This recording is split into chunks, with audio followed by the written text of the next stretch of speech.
Apparently we might be getting the very new Honda S2000. Ferrari making an SUV, is that sort of a blasphemy? The Lamborghini Uranus or the...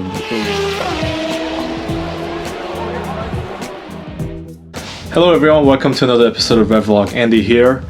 Today we have a really exciting news. Apparently we might be getting the very new Honda S2000. And as a current owner myself, I have to admit I'm very excited. Let's dig in a little bit deeper and see what Honda could actually have for us. Now before we get to the Honda S2000, I do want to talk about the new Ferrari SUV called the Purosangue, I think is what it's called. Yeah, I mean, I guess everyone's doing it nowadays, right? The corporate moneymaker, if you will. Apparently the Lamborghini Uranus or the Urus or whatever that thing is, it makes up 50% of the sales for the Lamborghini brand. So you really can't argue with the brands trying to push these new SUVs and make more money. After all, if you look at Porsche, basically the cheaper Boxster and the Cayenne and the Macan is basically what's still making the 911 project possible. So you can't really fault them for wanting to make more money and keep these projects alive, especially for the sports car enthusiast. Now, if you're a winner in life, I've seen someone trailer in their 911 GT3 in a Cayenne. So there goes the Porsche user for you. Now, Ferrari does claim that the volume will only account for 20% of their sales, but let's see what it actually does. I'm sure once it starts making more money, they might have a little bit of a change in plan. And again, like I've mentioned, you really can't blame them, right? I mean, literally everyone has them. The Rolls-Royce Cullinan, the Bentley Bentayga. I mean, it's just, the list goes on and on. I guess the latest edition is the Aston Martin. I don't even know what it's called. I don't really personally care for these type of cars, but it is what it is. I'm sure the Ferrari FF was maybe a little too niche of a car, even though, you know, as a car nerd myself and an avid wagon lover, it was just an amazing project, but I'm sure the volume maybe was not very successful, so maybe that's why they're tinkering with the idea of getting a new SUV for the lineup. And you know, I don't really fault them for wanting to do this, and I guess because now they're more of a consumer-centric corporation. You know, they're just trying to create products for the people. I just wish, though, sometimes these big companies, maybe they don't like grow so big so fast. For example, I think to me the Pagani brand is kind of what the old Ferrari brand used to be, where it's a little bit more family oriented, and it's, you know, they're really trying to make something cool, right? For example, Steve Jobs, and also recently I've heard, or I know that Dyson is also another brand. They just make cool stuff and just they find a way to sell it. And at times I just really admire some of the smaller capacity brands that do that, really just out of passion.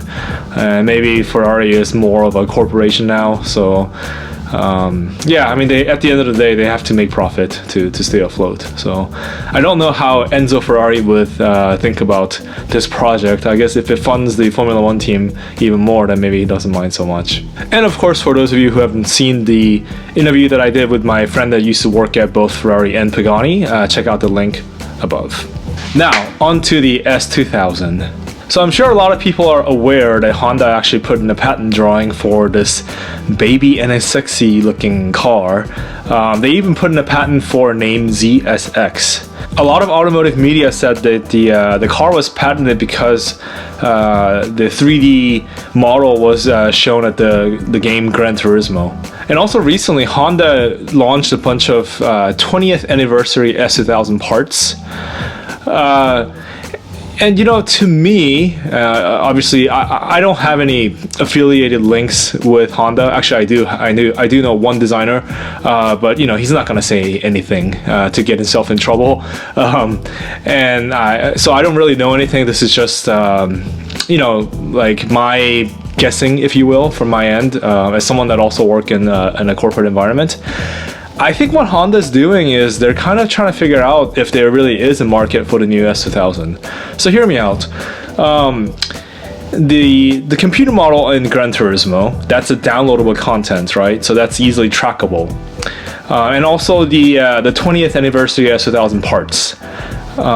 From their end, it's really nothing that difficult to do, right? They already have the tooling. They have the car. It's not a huge amount of work for them to come up with something like that. But what a great way to gauge interest in the market, right? So at this moment in time, I mean, no one besides people in Honda knows exactly what or when they'll release this new S2000, or even if it's going to be called the S2000. But I do think Honda is probing the market to see if there is a market for the new car.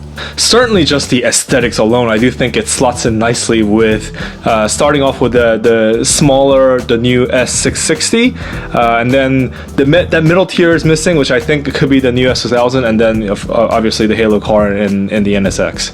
And certainly the consumers are speaking up for Honda, because even just a simple part like the radio cover for the 20th anniversary, I mean, they're going for like $350 to $400 a piece on eBay, which, I mean, to me is kind of crazy, but obviously there's a lot of sentimental values for a lot of the S2000 fans.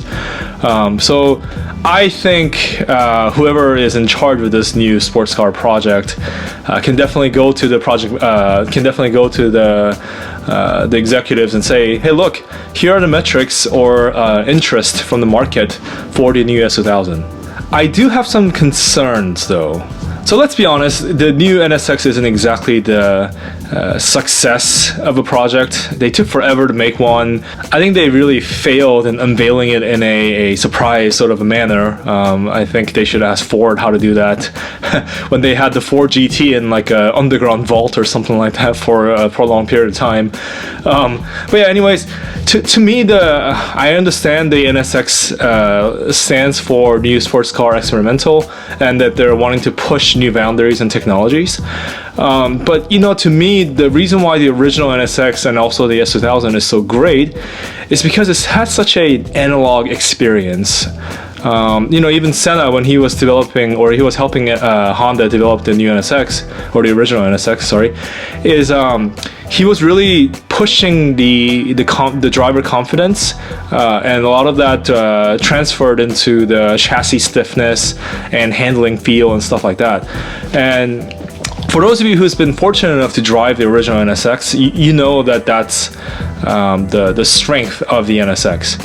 And also the S2000, it has one of the best manual transmissions in the world in terms of feel, in my opinion. The precision in steering, although it's an APS system, you still have a very precise feeling in a lot of what the car does, especially on the limits.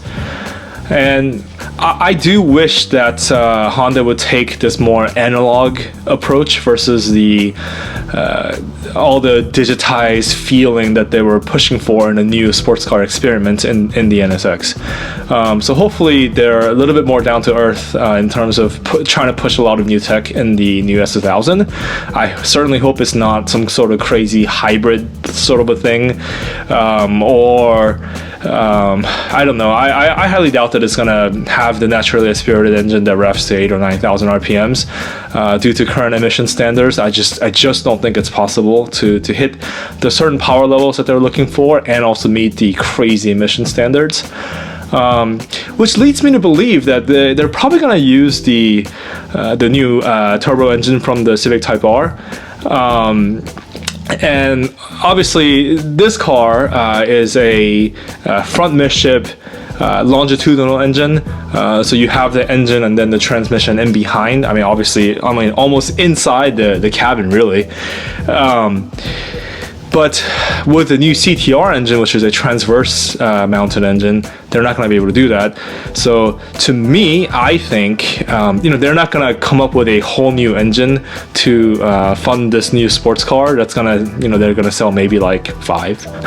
I mean I'm exaggerating, but you guys know what I mean. It's going to be a very limited sale, right? So my gut says they will use the CTR engine and the transmission combo, which Luckily for us, that means we retain a manual option for the S2000, and it's gonna be probably a mid-engine layout is my guess, because of the transversely mounted engine. So what do you guys think about the rumors around the upcoming S2000? Do you really think it's going to happen? At what price do you think it'll make sense? Would it be something in the more of the new GR Supra range? What do you think about Ferrari making an SUV? Is that sort of a blasphemy for all the Ferrari enthusiasts out there? Thanks for tuning into another episode of REVlogue. Let's continue the discussions down below.